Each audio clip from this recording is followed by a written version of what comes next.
En Radio María un formato especial que tampoco es totalmente novedoso entre nosotros, de un pequeño coloquio que queremos ofrecer a los oyentes entre don Demetrio Fernández, que está entre nosotros, obispo de Tarazona, ya conocido en esta casa. Buenos días, don Demetrio. Buenos días, José Ignacio. También con don Jesús Saz, obispo de Huesca, Jaca, y que también es conocido en esta casa. Muy buenos días. Buenos días, don José Ignacio, y a todos nuestros oyentes. Bien, pues la verdad es que en distintas ocasiones hemos solido hacer algunos coloquios entre nosotros, presentando algunos documentos magisteriales nuevos que la Iglesia ha ido publicando. En este caso, más que presentar un documento magisterial nuevo, queremos, responder a una llamada del Papa. El Papa nos ha llamado a cuidar mucho el año jubilar sacerdotal. Un año jubilar sacerdotal que ha sido convocado por el Papa comenzando en el Día del Sagrado Corazón de Jesús del año 2009 y que durará hasta el Día del Sagrado Corazón del año 2010. Un año en el que el Papa quiere que cuidemos especialmente de la atención de nuestros sacerdotes, que caigamos en cuenta que su salud espiritual es determinante para la capacidad evangelizadora de la Iglesia. De poco nos serviría que nuestros programas pastorales fuesen muy perfectos y luego los sacerdotes que tenemos que transmitirlos, pues no tuviésemos el ímpetu y la santidad y la vida interior que la Iglesia nos pide. Bien, pues en ese contexto vamos a presentar en estos programas, veremos a ver en cuántos programas podemos hacerlo, un documento que creemos que es determinante, el Directorio para el Ministerio y la Vida de los Presbíteros. Un documento que fue publicado por la Iglesia después de que en el año 1990 se realizase un sínodo de la Iglesia Católica que estudió el tema de la formación de los sacerdotes y la vida de los sacerdotes. 2 años más tarde fue publicada la exhortación Pastores Dabo Vobis, una exhortación que ha dejado un gran calado en la Iglesia, publicada por Juan Pablo II en el año 1992, y 2 años más tarde ya fue publicada este directorio. Año 1994, la Congregación para el Clero publicó lo que es el Directorio para el Ministerio y la Vida de los Presbíteros. También existe otro directorio para los obispos, todo hay que decirlo, pero bueno, nosotros vamos a referirnos ahora, comentado entre 3 obispos, vamos a comentar el directorio referido a los para los sacerdotes. Por cierto, don Demetrio, un sacerdote, alguien que quiera buscar este directorio, ¿dónde lo tiene publicado en este momento? Porque yo me decía antes de comenzar el programa que yo tengo una edición que en este momento ya está agotada. ¿Dónde se podría adquirir este directorio para los sacerdotes? Se hizo una edición que está agotada porque fue muy difundida y probablemente muchos sacerdotes que nos están escuchando lo tienen en su poder. Pero luego después ha sido editado por Libros Palabra de Ediciones Palabra en Madrid, que se titula El presbítero ante el tercer milenio cristiano. Tiene otros 3 documentitos pequeños sobre el presbítero maestro de la palabra, ministro de los sacramentos y guía de la comunidad ante el tercer milenio cristiano. Y luego la mayor parte de esta obra, que tiene 200 páginas escasas, es el Directorio para el Ministerio y la Vida de los Presbíteros. Un documento de referencia y que en este año sacerdotal es importante tener delante de los ojos y meditar. Pues muy bien, ahí está a vuestra disposición. Quiero deciros también que no es nuestra intención en este coloquio que demos una especie de charla a turnos, no, queremos tener un coloquio. Yo les he pedido a ellos que tengan la santa paciencia de que yo les pueda interrumpir, de que también podamos hacer aplicaciones concretas y prácticas. Bien, pues son 3 los capítulos en los que se divide este directorio. El primero es la identidad del presbítero. El segundo, la espiritualidad sacerdotal. Y el tercero, la formación permanente. Vamos a centrarnos en este primer programa en el primero. Identidad del presbítero. Bien, como se me permite a mí, aquí estar repartiendo juego entre nosotros. Y tenemos entre nosotros a don Demetrio, que además en este momento es obispo, pero que antes de ser obispo a la Iglesia también, durante bastantes años de su vida, le encomendó la enseñanza de la cristología y, lógicamente, insertada dentro de la cristología. Le vamos a pedir a él que haga una primera exposición. A veces, cuando la Iglesia hace un documento, siempre se remite a su fundamento último, ¿no? Creo que esta es un proceder habitual de la Iglesia, no explicar las cosas, digamos, en su dimensión más practicista, sino remontarnos siempre a su fuente última. Bueno, también hace este documento este mismo estilo. Remonta a su fuente última y allí habla de la identidad del presbítero, pues entendido desde su dimensión trinitaria, cristológica. Una primera introducción, don Demetrio. Yo diría, de manera muy sencilla, que este documento, como resumen de la doctrina de la Iglesia, sitúa al sacerdote en su referencia a Jesucristo, el sacerdote como otro Cristo. Y, lógicamente, al ser otro Cristo por el sacramento del orden, el sacerdote pues tiene una relación especial con las personas divinas, tiene una relación muy especial con Jesucristo, a quien representa, y tiene una relación muy especial con el Espíritu Santo, puesto que es administrador de los dones de Dios para los hombres. Yo diría que esas referencias son fundamentales, como lo es su relación con la Iglesia, a la cual sirve y en la cual se inserta de manera especial como el hombre de la comunión, así lo llama Pastores Dabobovis, es decir, ese hombre cuya misión y cuyo oficio es ir creando comunión dentro de la Iglesia. Pero de entrada diríamos, el sacerdote es otro Cristo que se identifica con Jesucristo sacramentalmente y que por tanto tiene que reproducir las actitudes de Cristo y vivir existencialmente como vivió Jesús. ¿Por qué remontarnos así tan alto? ¿Por qué vamos a esa especie de dimensión trinitaria del sacerdocio? Don Jesús, si nos puede un poco también subrayar esto. Bueno, pues porque estamos ante una vocación muy especial. Y tan especial es que precisamente la introducción que se hace esta primera parte en el documento, para explicar el orden sagrado, el ministerio sacerdotal, emplea una terminología que ya nos da el horizonte al que ahora se refería don Demetrio, de que estamos insertados en el misterio trinitario. Pero comienza el documento hablando de que es un don. Yo creo que es justo subrayar este factor, esta cualidad de algo que se recibe. No es algo que tú conquistas, no es algo que tú pretendas, no es algo que tú por tus cualidades naturales o por tus estudios puedes exhibir y puedes reclamar cual derecho. Y por tanto, no, es un don, misteriosamente es un don que reciben algunas personas en el pueblo de Dios y que queda escenificado precisamente en el carácter sacramental, que no es simplemente una encomienda que empieza y termina en un documento, en un decreto por el que tú eres asignado a tal labor dentro de la Iglesia. No, hace falta una ordenación sacramental. El don y el sacramento que están haciendo una referencia continua a algo recibido de Dios. Pensemos que la novedad que introduce Jesucristo frente a otros maestros de Israel es que era Jesús quien llamaba. En otro tipo de comunidades, en otro tipo de magisterio, de discipulados, eran las personas las que, según conveniencia, se apuntaban a tal maestro. San Pablo se apuntó a la escuela de Gamaliel.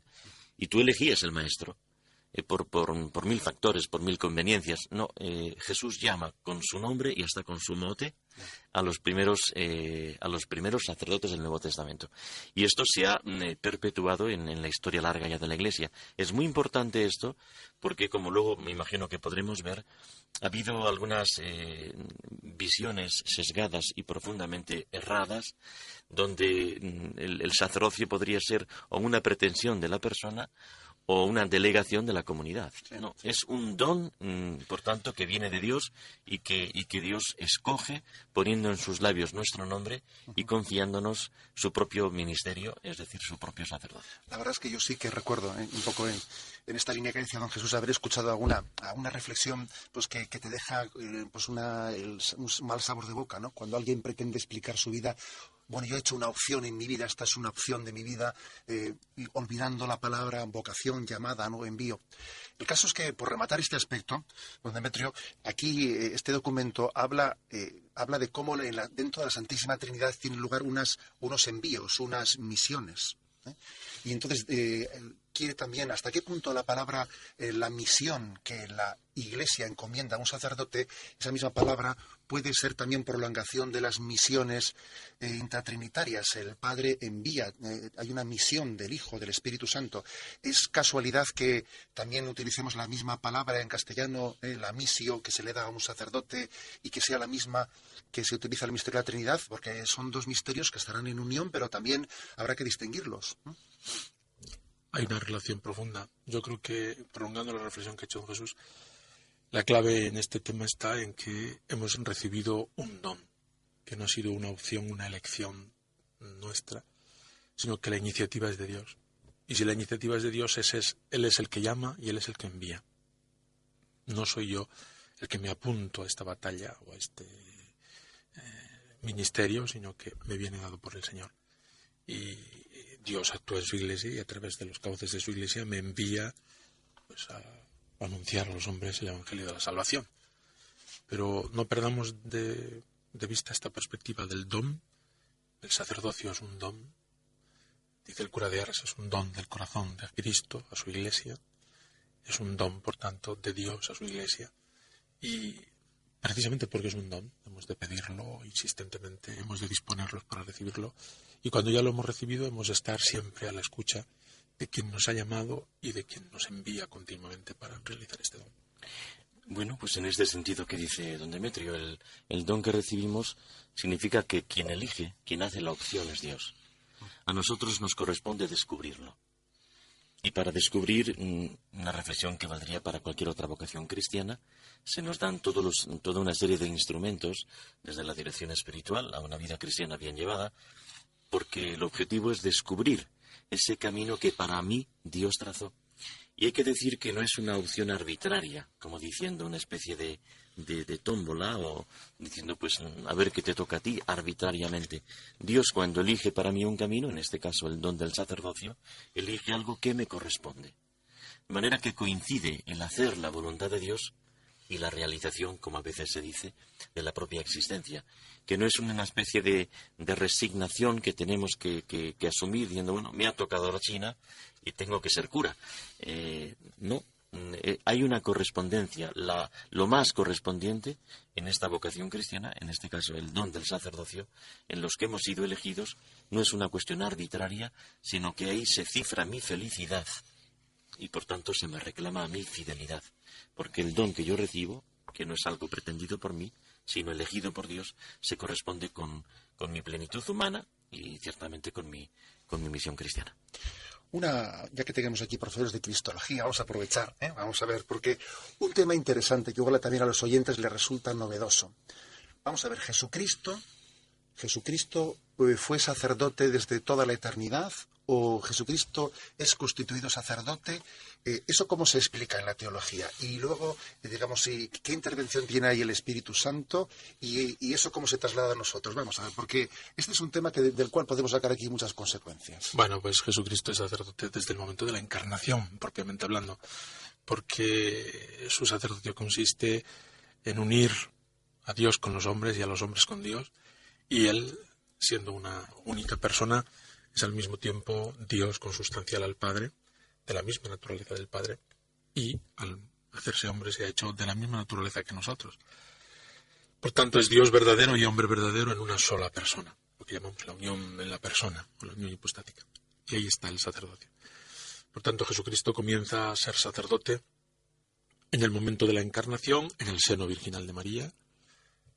Digamos, ese es el lugar, el santuario, el templo donde Jesucristo ha sido ungido sacerdote con la unción del Espíritu Santo, porque el Espíritu Santo es el autor del misterio de la encarnación. El Espíritu vendrá sobre ti y la virtud del Altísimo te cubrirá con su sombra, le dice el ángel a María cuando pregunta cómo será esto.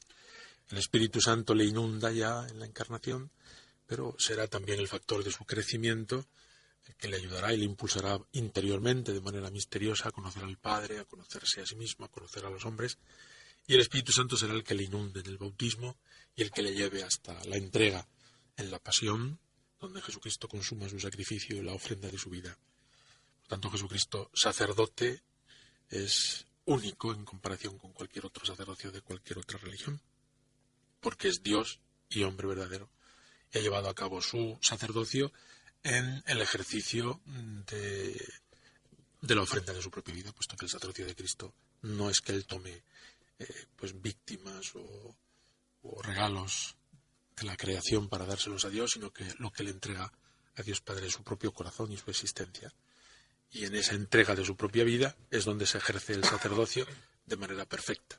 Nosotros después participamos por el sacramento del orden de esta capacidad que Jesucristo tiene de suscitar la ofrenda de todos los fieles en medio de su iglesia. O sea que si Jesucristo es sacerdote desde la encarnación, porque ahí comienza a hacer de puente entre Dios y el hombre, podríamos decir, don Jesús, que entonces el sacerdocio nuestro es una prolongación de la encarnación. Bueno, una prolongación del sacerdocio en Cristo, solamente Él se encarnó. Nosotros no nos hemos encarnado, sino que fuimos llamados a la carne.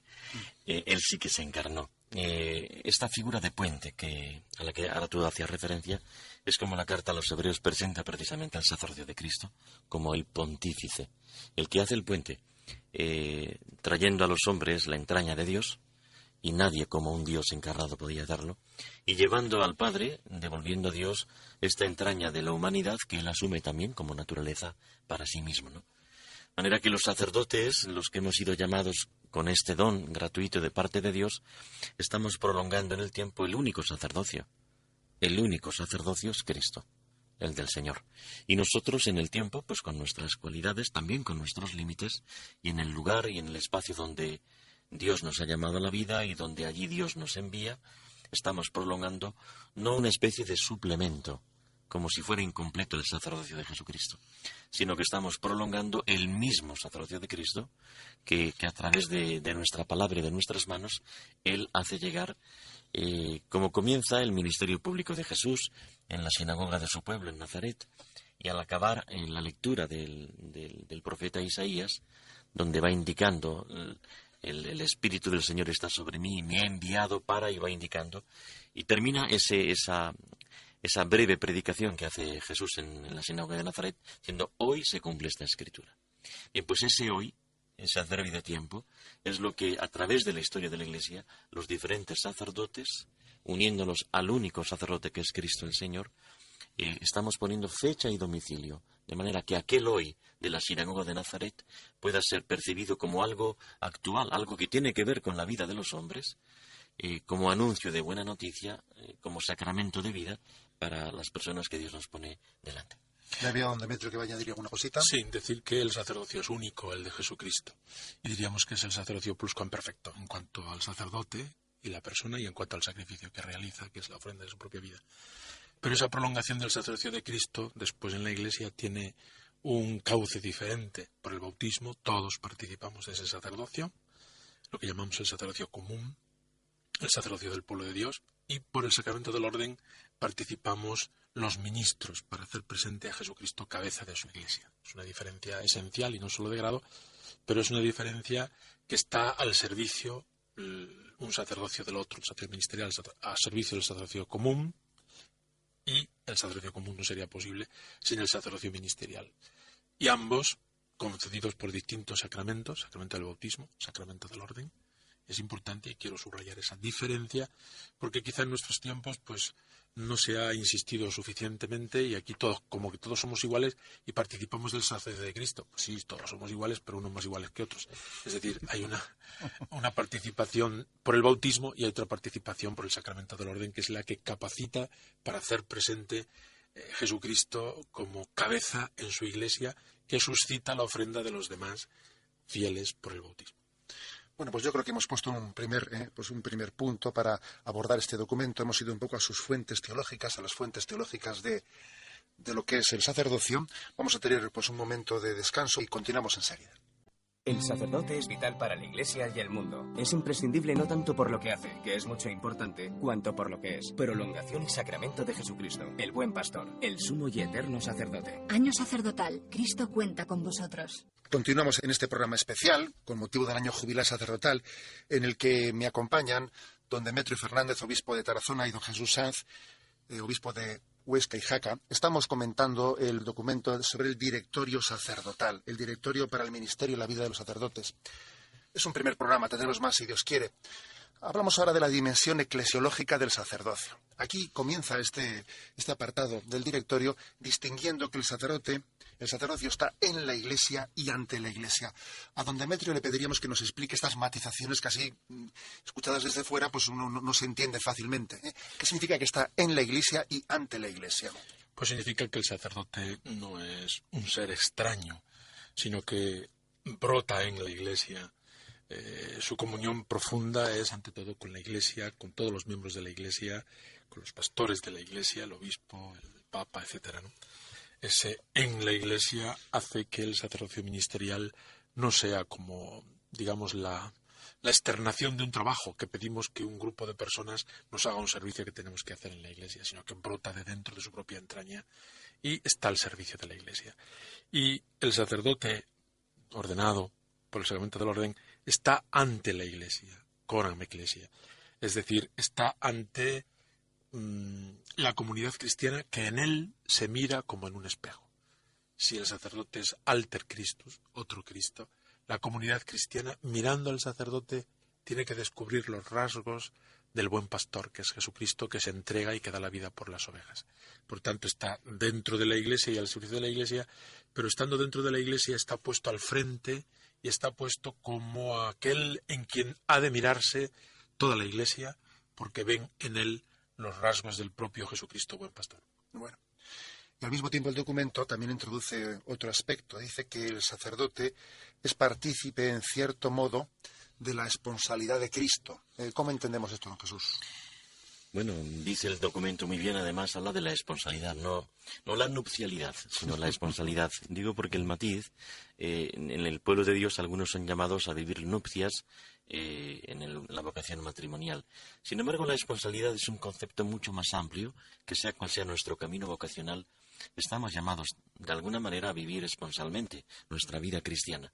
Y de un modo explícito los obispos y participando de ese ministerio también los colaboradores nuestros, los presbíteros. La esponsalidad hace referencia a una pertenencia. Es decir, no solamente estamos trabajando por las cosas del Señor, trabajando por la Iglesia como si fuéramos funcionarios, cualificados, diligentes, pero funcionarios al fin y al cabo. Aquí se introduce un término afectivo que es el cómo trabajo yo por las cosas del Señor y cómo me posiciono yo ante esa iglesia que es la esposa de Jesucristo. El número, ese número 13 al que tú hacías referencia, habla, citando la carta a los Efesios, donde se habla de Jesucristo y su esposa, cómo Cristo se entrega a esta esposa, es decir, por la palabra y los sacramentos la está continuamente regenerando. Y se ocupa el Señor de hacerla más bella a esta esposa que es la Iglesia, y la cuida y la nutre con enorme solicitud. Esa actitud que tiene Cristo hacia su esposa, de cuidar, de nutrir, de embellecer, es la que se nos transfiere a nosotros, los sacerdotes, seamos obispos, seamos presbíteros, porque esa misma relación es la que tenemos que llevar adelante cuando miramos a la Iglesia. Es la pertenencia al Señor, amando lo que el Señor ama. El sacerdocio nuestro nos vincula a Jesucristo sacerdote para amar lo que Él ama y para amarlo como Él lo ama. Y esta es la esponsalidad. Porque si no podríamos quedar, y a veces lo detectamos posiblemente en el ejercicio del ministerio sacerdotal, en sacerdotes que hemos conocido, súper trabajadores, pero que se les ve y se les denota su trabajo una fatiga y denota un desgaste creciente y denota a veces un desencanto, como si fueran funcionarios que están esperando la jubilación, porque están ya bastante desgastados. El amor no se jubila, el esposo y la esposa no se jubilan, por más que en el andar del tiempo y en esa historia de amor las expresiones, los gestos cambien lógicamente, pero la pertenencia nunca declina.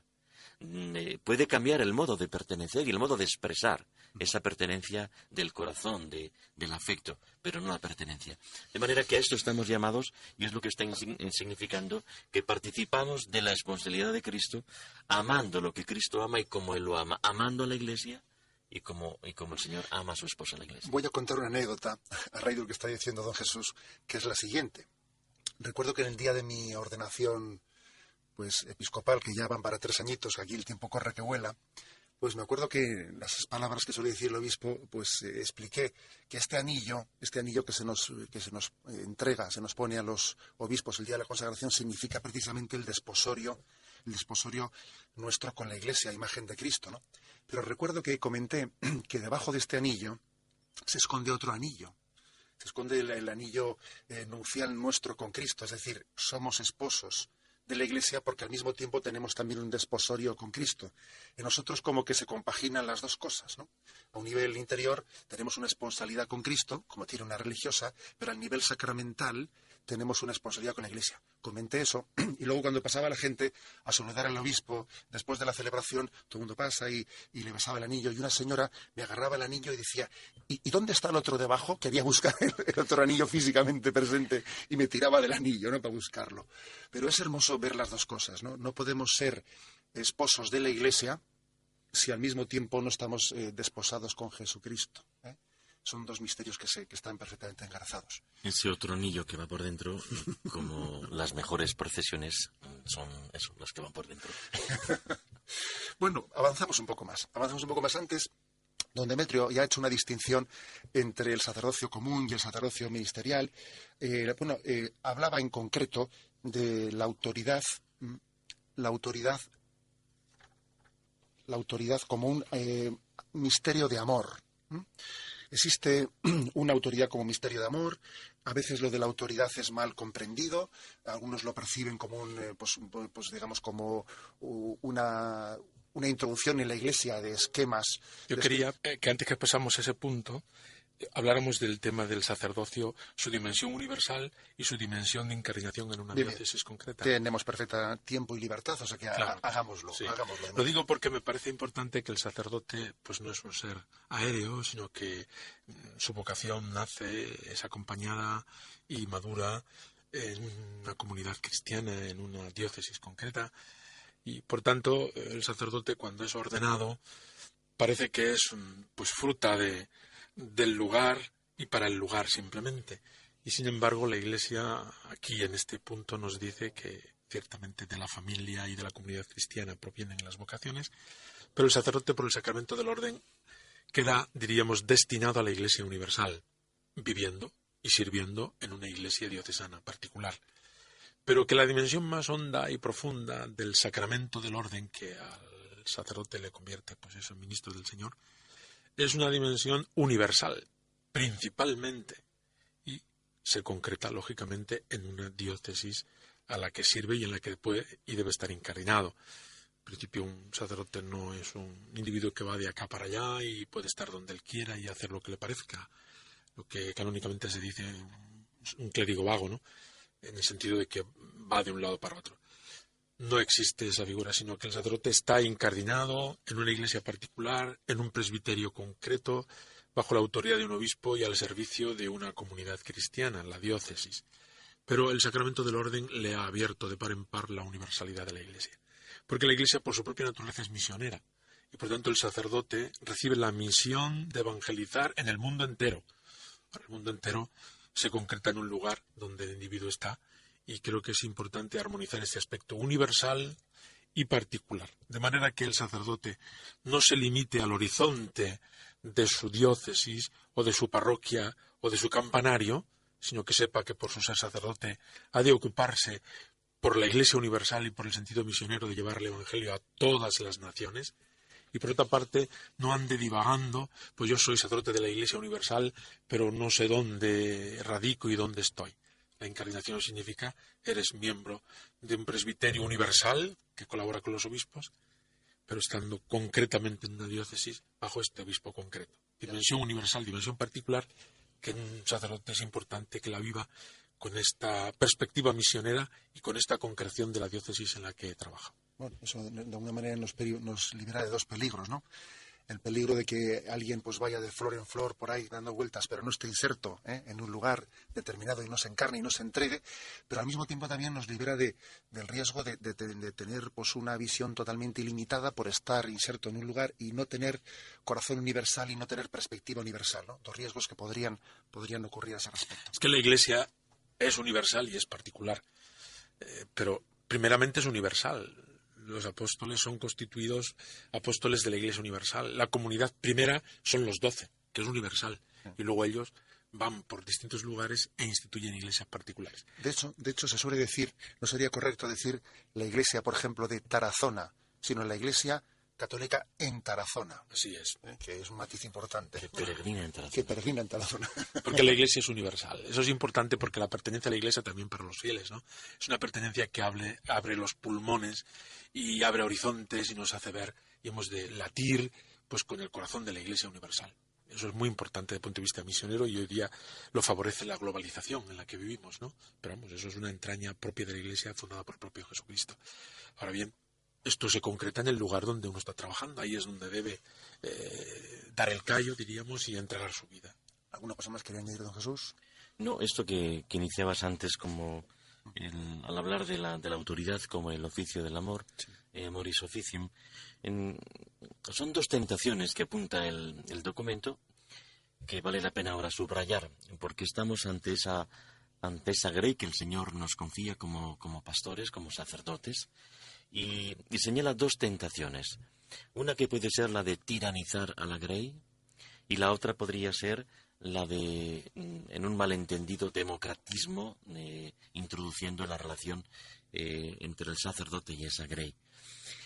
Llama la atención a propósito de esa tiranización como tentación, de que te posesionas de ese rebaño y marcas proyectando sobre él tus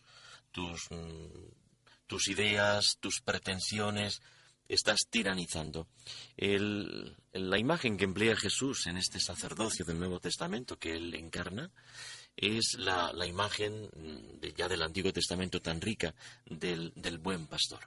El buen pastor que sabe cómo se llaman las ovejas, que las lleva por cañadas y aunque estén oscuras no se caen, que las cuida, que incluso llega a dar la vida por las ovejas de ese rebaño.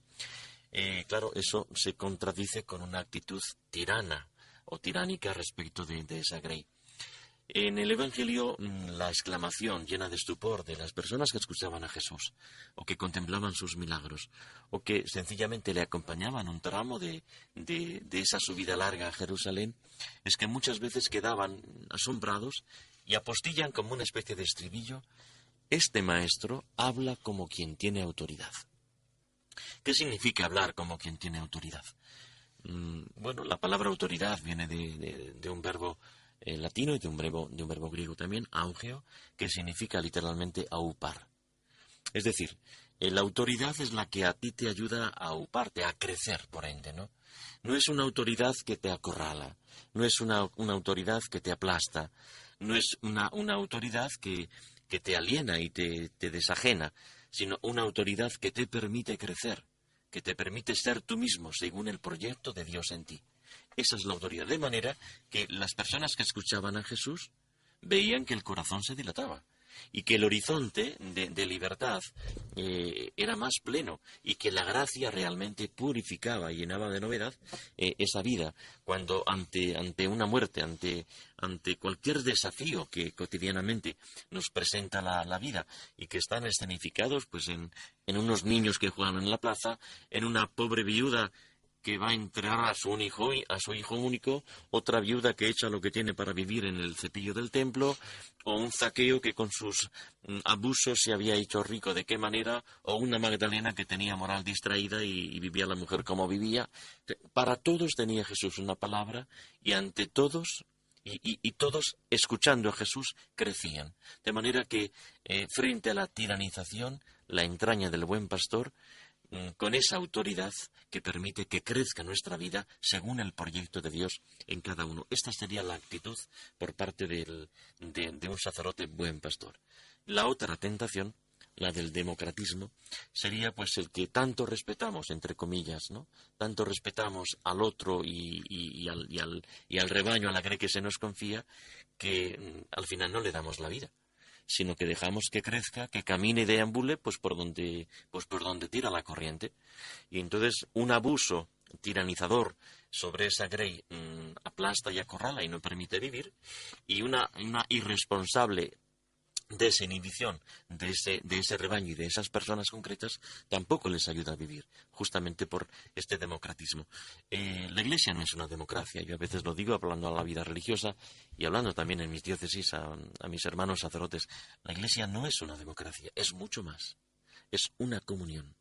Y por tanto la relación que hay no es en torno a una verdad que nace del seno de nuestras urnas. Y la verdad no la constituimos a mano alzada y por mayorías absolutas. La verdad es una persona que tiene rostro, que coincide con el mismo Dios. Es una verdad buscada, una verdad discernida, una verdad abrazada y una verdad anunciada y defendida.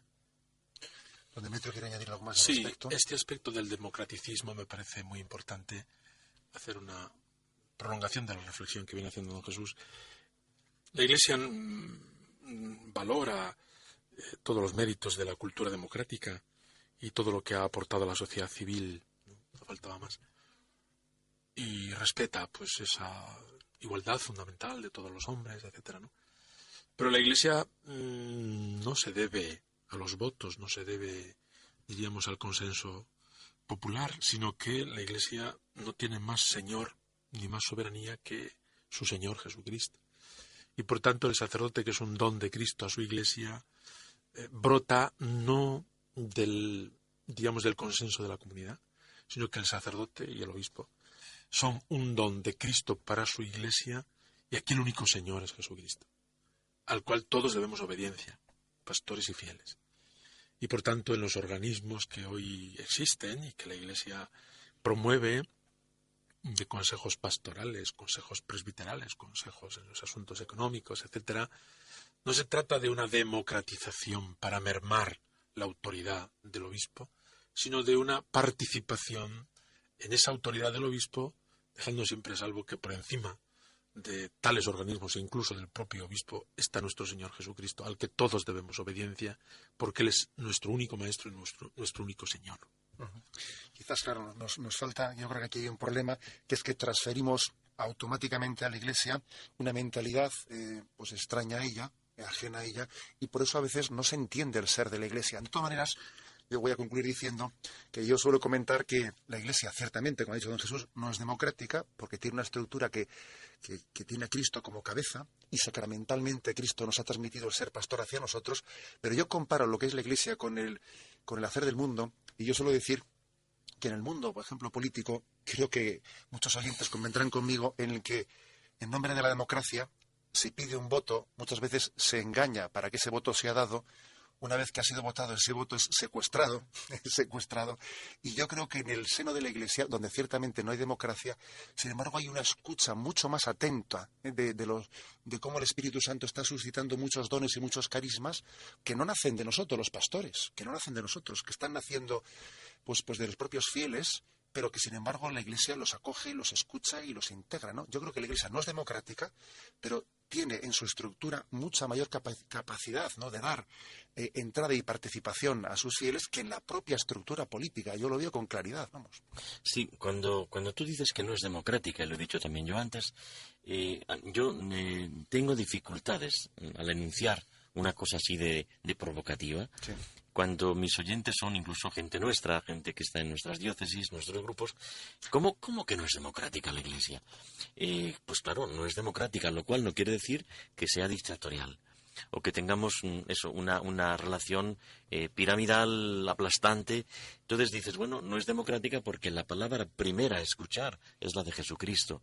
Y por eso en comunión nos ponemos en esa actitud de escucha orante, para que la palabra que buscamos no es el juego del consenso entre mi posición y la tuya, o la vuestra y la mía, sino que nos interesa descubrir la voluntad, el querer de Dios nuestro Señor.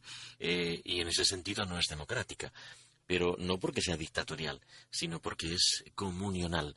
Y esta comunión es la que nos permite buscar la voluntad de Dios, escuchar su palabra y discernirla con toda la Iglesia. Se nos echa el tiempo encima y vamos a hacer un último descanso antes de concluir el programa.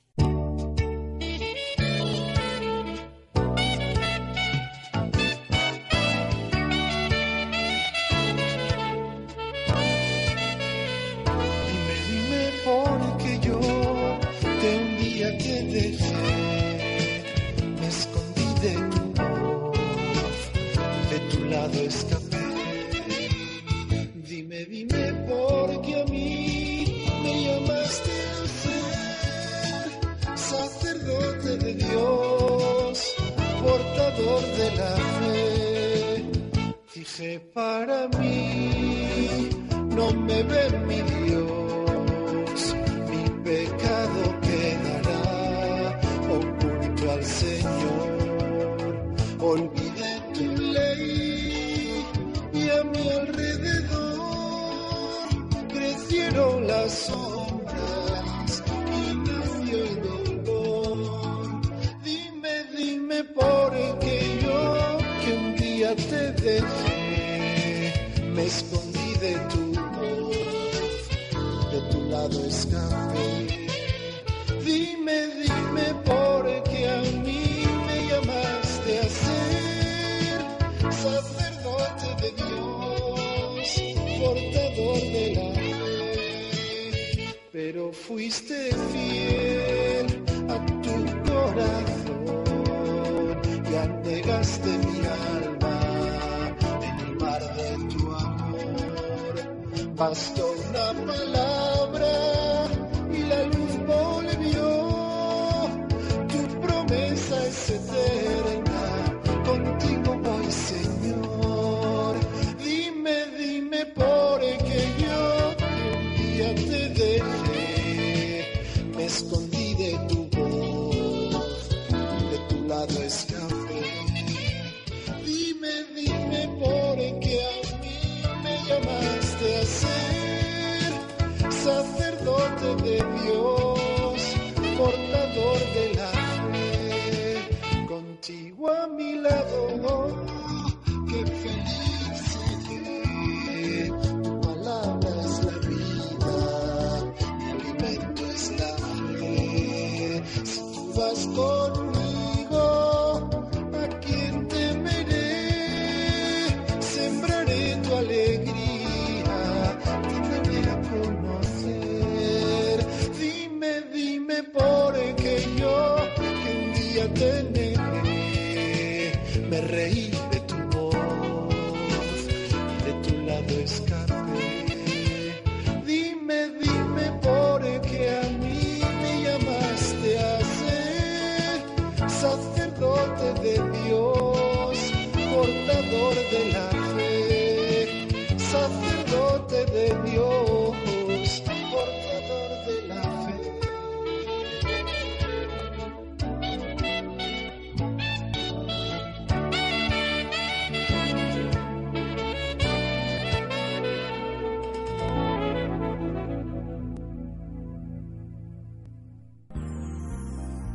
Este año sacerdotal tiene dos retos importantes: la formación permanente en el clero y la revitalización de la pastoral vocacional. Quizás hoy día, más que nunca, Este programa especial, programa con motivo del año jubilar sacerdotal, en el que estamos comentando el directorio para el ministerio y la vida de los presbíteros. Están hoy con nosotros don Demetrio Fernández y también don Jesús Sanz, dos obispos de Tarazona y de Huesca Jaca, que ya son habituales entre nosotros. Y ven dando un paso más, porque el tiempo corre que vuela. Estamos comentando el primer capítulo de ese documento, que tiene como título La identidad del presbítero. Nos falta por comentar el tema de la comunión sacerdotal. Yo le pediría a don Demetrio una primera intervención sobre qué es la comunión jerárquica, cómo la entendemos y cómo la expresamos también en la Eucaristía. Jesucristo dejó en su Iglesia la vertebración de la jerarquía. La Iglesia no es un molusco, sino que es un vertebrado. Y como tal vertebrado tiene pues su columna vertebral, que es la jerarquía al servicio de la Iglesia. Esto es claro. Y entonces dentro de esa jerarquía es incorporado el presbítero por el sacramento de la orden a la comunión jerárquica. No solo a la comunión eclesial, que es un aspecto mucho más amplio, sino a la comunión jerárquica, es decir, el presbítero en virtud del sacramento de la orden queda vinculado especialmente a su obispo, al cual le debe obediencia y respeto, y queda vinculado especialísimamente al Papa, que es obispo de todos, también de los obispos. Por tanto, esa vinculación de corazón, de afecto, y luego, efectivamente, en el trabajo, etcétera, es muy importante para el presbítero, de manera que no trabaja por su cuenta en una empresa o en una multinacional, sino que trabaja en profunda comunión con Jesucristo, expresada esta comunión con Jesucristo en la obediencia y la colaboración con su obispo y en la obediencia pues a las orientaciones que el Papa nos da para toda la Iglesia. Yo he escuchado a muchos fieles decir cómo suelen gozar mucho cuando ellos participan en la Eucaristía y ven visualizada esa comunión en la concelebración eucarística. A los fieles les ayuda mucho ver cómo el presbiterio concelebra, y sobre todo presidido por el obispo, momento en el que se visualiza de una manera muy, muy clara, ¿no?, ese misterio de comunión, de vertebración entre nosotros. La misa crismal, allí en mis diócesis, para personas incluso un tanto ajenas a la Iglesia, les supone un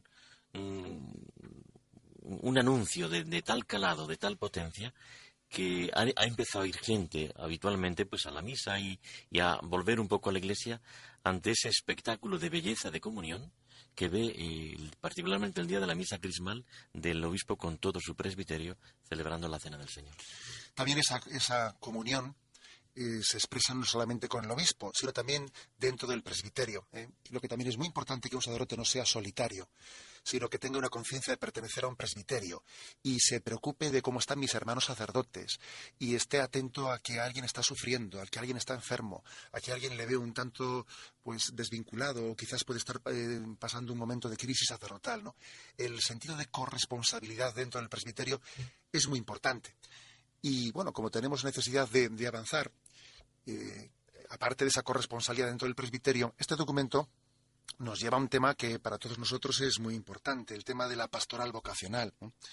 Incluso a mí me ha llamado mucho la atención que dentro de esa solicitud por la pastoral vocacional llega a decir la siguiente frase, que la voy a leer porque no tiene desperdicio. Dice: es exigencia ineludible de la caridad pastoral que cada presbítero, secundando la gracia del Espíritu Santo, se preocupe de suscitar al menos una vocación sacerdotal que pueda continuar su ministerio. Como diciendo, bueno, por lo menos uno, y si es de docena en docena, mejor, ¿no? O sea, es decir, ¿cuánto requiere pues la Iglesia a los sacerdotes que dentro de nuestro sentido de comunión, de corresponsabilidad en la Iglesia, se concrete en ese celo por las vocaciones? ¿Por qué tenemos que darle tanta importancia? No únicamente por motivos de practicidad, porque parecería que uno diría, bueno, es que como hay un momento de crisis, por eso estamos insistiendo, ¿no? También hay una razón teológica de la pastoral vocacional. Es muy profundo, puesto que si la Iglesia es vertebrada, tiene que garantizar en primer lugar la sucesión apostólica. La sucesión apostólica viene por el sacramento del orden. Y esto pues no es tarea, de otros, sino que cada sacerdote debe tomarlo en primera persona. Como dice, y acabas de leer este documento, cada sacerdote debe preocuparse por encontrar quién pueda ocupar su lugar, quién pueda continuar su tarea. Y esto, lógicamente, lleva consigo pues el acompañamiento en la vida cristiana de los jóvenes, gastar tiempo y gastar la vida en esa entrega, estar atentos a ver cuando hay indicios de vocación y alentar a muchos jóvenes que se plantean este problema, haciéndoles ver que el ser sacerdote pues es una cosa muy ilusionante y muy bonita y vale la pena vivirla. No, Jesús, aquí hay una frase que comenta el documento que te la lanzo para tu comentario, y dice: la mejor pastoral vocacional es la conciencia clara de un presbítero de su propia identidad, la coherencia de vida, la alegría sincera y el ardor misionero. Dice que esa es la mejor pastoral vocacional. Sin duda es el mejor cartel. Bueno, Dios tiene muchas maneras de llamar a las personas a ese camino para el que cada persona ha sido creado, ¿no? Pero normalmente Dios llama a una vocación a través de quienes viven esa vocación, que viene a resultar como una especie de reclamo. No es que yo fuerzo a un joven, por ejemplo, a que venga al seminario, pero viviendo yo gozosamente, ardorosamente, con esta pasión misionera, mi vocación sacerdotal, suscito en el otro pues una atención, una santa curiosidad o incluso un planteamiento de decir, ¿y si Dios me llamase? O que parcialmente, al menos, viéndome a mí celebrar, viéndome vivir mi existencia sacerdotal, sea más fácil que la otra persona se reconozca diciendo, pues, yo tengo en común con este sacerdote que me gustaría vivir como él vive y celebrar como él celebra. Cuántas historias vocacionales en sacerdotes, ciertamente la mía, tiene detrás el ejemplo de un sacerdote que, siendo incluso niños, ha suscitado, simplemente por la vida de ellos, ha suscitado en nosotros esta especie de curiosidad que termina siendo pregunta: Señor, ¿qué quieres de mi vida? Y finalmente el paso siguiente a decir sí a lo que Dios pide para mí. Yo suelo decir que ciertamente la vocación la da Dios, pero que suele servirse de algún espejo para dárnosla. Y todos tenemos esa conciencia, como decía don Jesús, ¿no? Que habíamos tenido santos sacerdotes en nuestro entorno que nos han hecho enamorarnos del sacerdocio de Jesucristo y estar abiertos a la posible llamada de Jesucristo. Habría, fíjate, José Ignacio, habría también una posición justamente opuesta que nos reclama a nosotros a la responsabilidad, que vivir mal el sacerdocio, que vivir sin ardor misionero, sin alegría, sin gozo, sin gusto, puede ser una manera de espantar en un espejo quebrado y roto. De manera que ahí tenemos una responsabilidad para ser ese espejo en donde con transparencia dejemos que otro pueda suscitar una llamada.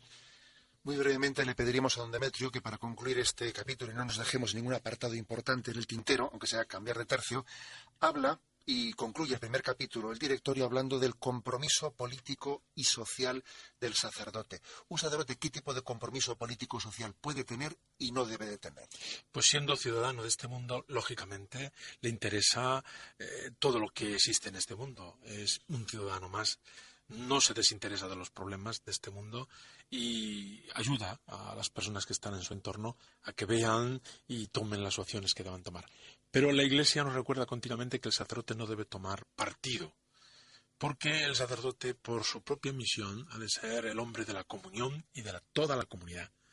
Y desde el Evangelio pues se pueden tomar distintas opciones políticas y partidistas, sindicales, etcétera, ¿no? El sacerdote no debe estar implicado en ese partidismo, porque en vez de ser el hombre de la comunión, lo que haría sería tomar partido y, al tomar partido, dividir la propia comunidad.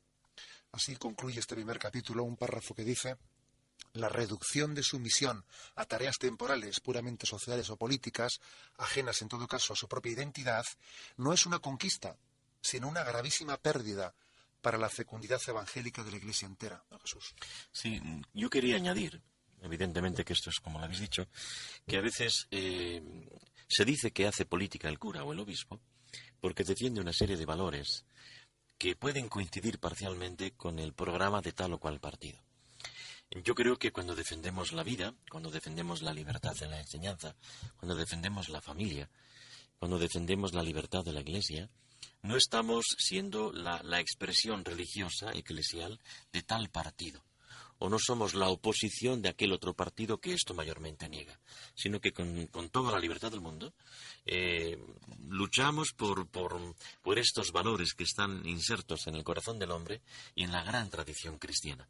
No hacemos política de partido, sino que buscamos acompañar a nuestros fieles, instruyéndoles en comunión total con la Iglesia y con su magisterio, en lo que le permite en este mundo de hoy ser ciudadanos, ser hijos de este tiempo, siendo hijos de la Iglesia e hijos de Dios. Pues bueno, sin meternos en política y al mismo tiempo sin perder la libertad para predicar todo lo que el Señor quiere que prediquemos, aunque seamos acusados de cosas falsas, ni más ni menos. Ese es nuestro lema. Bueno, la identidad del presbítero. Este ha sido el primer capítulo. Porque hemos nacido de Cristo, porque hemos sido llamados por Él, estamos llamados a dar la vida al mundo. El mundo necesita la vida de Cristo, que especialmente es transmitida sacramentalmente a través del sacerdocio. Prometemos continuar, si Dios nos da la gracia. Mis queridos hermanos, yo os pido también que hagamos el servicio de terminar el comentario de este directorio. Muchísimas gracias, don Jesús, muchísimas gracias, don Demetrio, por participar, porque creo que el año jubilar sacerdotal se merece que hagamos algunos programas especiales. Pues aquí nos tienes. Mañana, a la misma hora, continuaremos con el auxilio del Señor.